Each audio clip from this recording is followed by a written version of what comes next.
Hello and welcome to Trinetra PCS. 71st BPSC prelims का exam 13 सितंबर को successfully conduct कराया जा चुका है आयोग के द्वारा। और अब एनी टाइम जो है हमारा जो ऑफिशियल आंसर की है वो बीपीएससी अपलोड कर देगा। लेकिन अभी तक बहुत सारे आंसर कीज जो है वो रिलीज किए जा चुके हैं मल्टीपल इंस्टीट्यूट्स के द्वारा। और आप में से भी लोग होंगे जिन्होंने अपना आंसर जो है वो मैच कर लिया होगा, कितने आ रहे हैं कितना नहीं आ रहा है। तो एक रेंज आपको पता चल गया होगा कि आपको कितने मार्क्स जो है वो आ रहे हैं। तो ऐसे केस में अब हमारे दिमाग में सवाल ये आता है कि करना क्या है। मेंस के लिए प्रिपेयर करें, 72nd के लिए प्रिपेयर करें, प्रेपरेशन छोड़ दें, या कुछ और एग्जाम की तैयारी करें। ये सारे सवाल जो हैं वो नेचुरल हैं, इसमें आपकी कोई गलती नहीं है। All these questions in your mind are natural. सबके दिमाग में ये सवाल आता है, आपके दिमाग में, मेरे दिमाग में, कोई तीसरा इंसान होगा उसके दिमाग में भी ये सवाल जो है वो आते हैं। तो इस वीडियो में हम बात करेंगे कि आगे जो है वो आपकी जर्नी कैसी होगी। तो तीन कैटेगरीज के लोग जो है वो यहाँ पर हमको देखने को मिलेंगे। हम अनरिजर्व की बात कर रहे हैं। पहला, अनरिजर्व वो लोग जिनका 86 से ऊपर आ रहा है। दूसरा, वैसे लोग जिनका 83 टू 86 के रेंज में मार्क्स आ रहे हैं। और तीसरे, वैसे लोग जिनका 83 से कम मार्क्स आ रहा है, यानी लेस दैन 83, 83 नंबर से कम जिसको आ रहा है। तो पहले बात करते हैं 86 एंड अबव। तो अगर आपको एनी आंसर की से, कोई रिलायबल आंसर की जो है एक ऑथेंटिक इंस्टीट्यूट से अगर आपने जो अपना आंसर है उसको कैलकुलेट किया है, तो आपकी जो सिचुएशन है वो बहुत अच्छी है। कॉन्ग्रेचुलेशंस, आप जो है वो मेंस की प्रेपरेशन आंख बंद करके स्टार्ट कर सकते हैं। अब मेंस की प्रेपरेशन की जहाँ तक बात आती है, तो मेंस में आपको GS1, GS2 और एसए, साथ साथ में ऑप्शनल और हिंदी।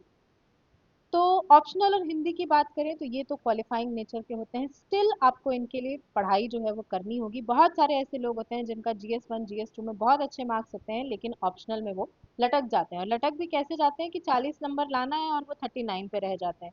और जब ऐसा होता है ना, तो दिल जो है वो बिल्कुल टूट जाता है। मतलब आप समझ भी नहीं पाएंगे शायद कि वो तकलीफ जो है वो कितनी ज़्यादा होती है। तो ऑप्शनल को भी ध्यान रखना है, हिंदी को भी ध्यान रखना है। अब बात करते हैं GS1 GS2 और एसए की।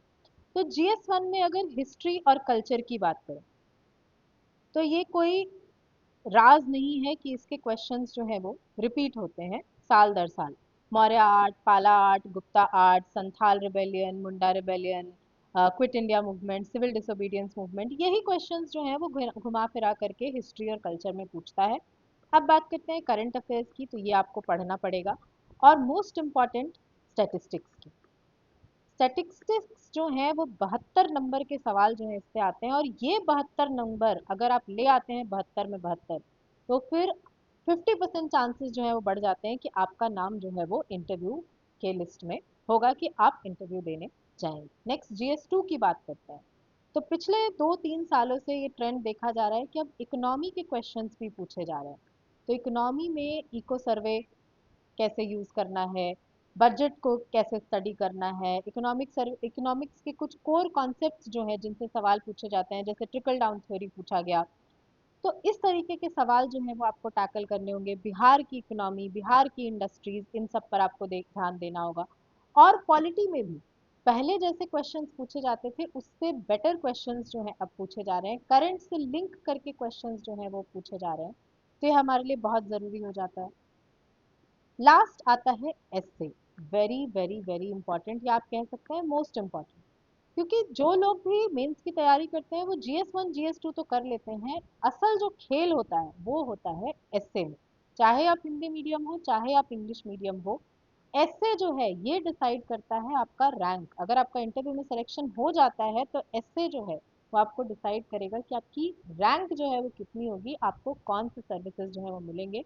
तो आपको बहुत ध्यान से एस्से के लिए भी प्रिपेयर करना होगा, और कैसे करना होगा इसकी टेंशन नहीं लेनी है, वो सब हम आगे देखेंगे। अब बात करते हैं उनकी जो 83 से 86 के रेंज में है। तो इसमें कोई छुपाने वाली बात नहीं है कि आप लोग जो हैं वो डाउटफुल कैटेगरी में हैं। ये लोग जो हैं वो डाउटफुल कैटेगरी में हैं। आप या तो लिस्ट के अंदर हो सकते हैं या आप लिस्ट के बाहर हो सकते हैं। आप बिल्कुल बीच बीच वाले कैटेगरी में हैं कि कुछ भी हो सकता है। 2-3 क्वेश्चंस अगर डिलीट हो गए तो आराम से आपका जो सिलेक्शन है वो हो जाएगा। या 2-3 क्वेश्चंस जो आपने गलत मार्क किए हों और आयोग उसको सही कंसिडर कर ले उसी आंसर को, तो आपका सिलेक्शन जो है वो हो जाएगा। तो आप भी अपनी मेंस की प्रिपरेशन जो है वो स्टार्ट कर दीजिए, बट साथ ही साथ आपको बाकी एग्जाम्स जो आप देने वाले हैं उनका भी ध्यान रख के चलना है, और 72nd बीपीएससी को भी ध्यान में रख के चलना है अगर आप देने का प्लान कर रहे हैं तो। अब बात करते हैं उनकी जिनका 83 से कम है, कि अगर हम 83 से कम की कैटेगरी में हैं तो सबसे पहले हमको सोचने की ज़रूरत है कि आखिर इतना कम मार्क्स जो है वो हमारा क्यों आ रहा है। क्या हमने नेगेटिव ज़्यादा कर दिया है कि 40-45 क्वेश्चंस जो हैं वो हमारे नेगेटिव हो गए? क्या हमने नंबर ऑफ क्वेश्चंस जो हैं वो कम अटेम्प्ट किए, कि अगर हमने अटेम्प्ट ही 90 क्वेश्चंस किए, अटेम्प्ट ही 100 क्वेश्चंस किए और हम एक्सपेक्ट करते हैं कि हमारा मार्क्स जो है वो 85 आ जाए, तो that is not possible unless and until आप बहुत ही ज़्यादा ब्रिलियंट हैं, तब तक वो चीज़ पॉसिबल नहीं है।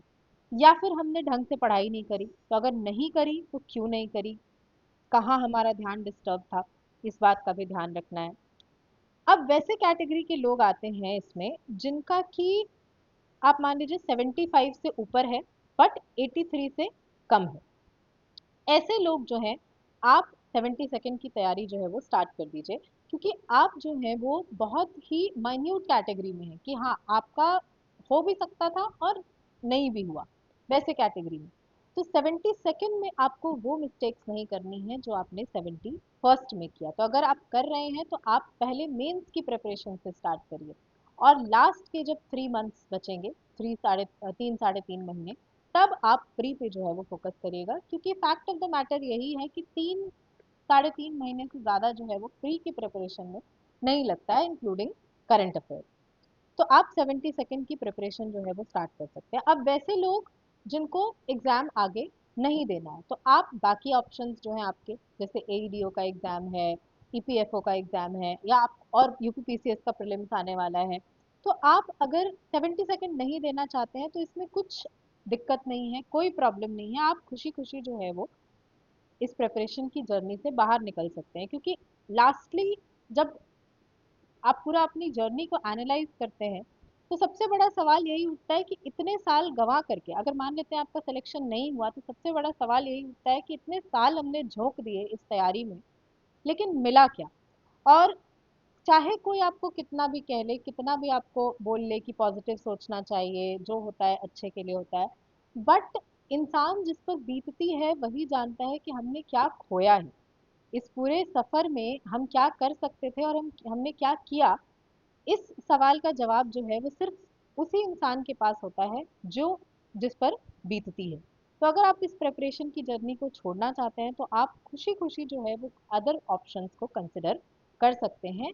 सबसे इम्पॉर्टेंट है कि आपको अपना कॉन्फिडेंस जो है वो लूज नहीं करना है, अपना मोटिवेशन जो है वो लूज नहीं करना है। और सबसे इम्पॉर्टेंट बात जो याद रखनी है वो ये है कि ये एग्ज़ाम, चाहे वो बीपीएससी हो, यूपीपीसीएस हो, यूपीएससी हो, वो हमारा फ्यूचर डिसाइड नहीं करेगा।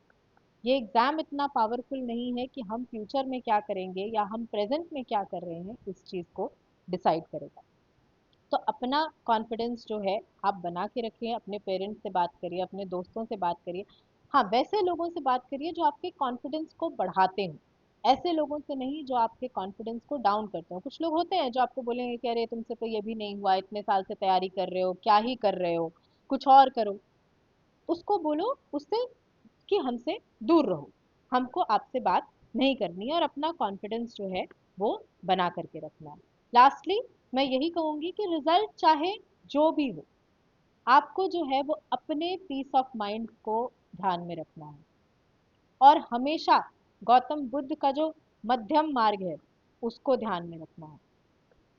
ना हम बहुत एक्सट्रीम पे सैड हो जाएंगे और ना ही हम बहुत एक्सट्रीम पे हैप्पी हो जाएंगे। तो अपना ध्यान रखिए, अपने आसपास के लोगों का ध्यान रखिए। Thank you.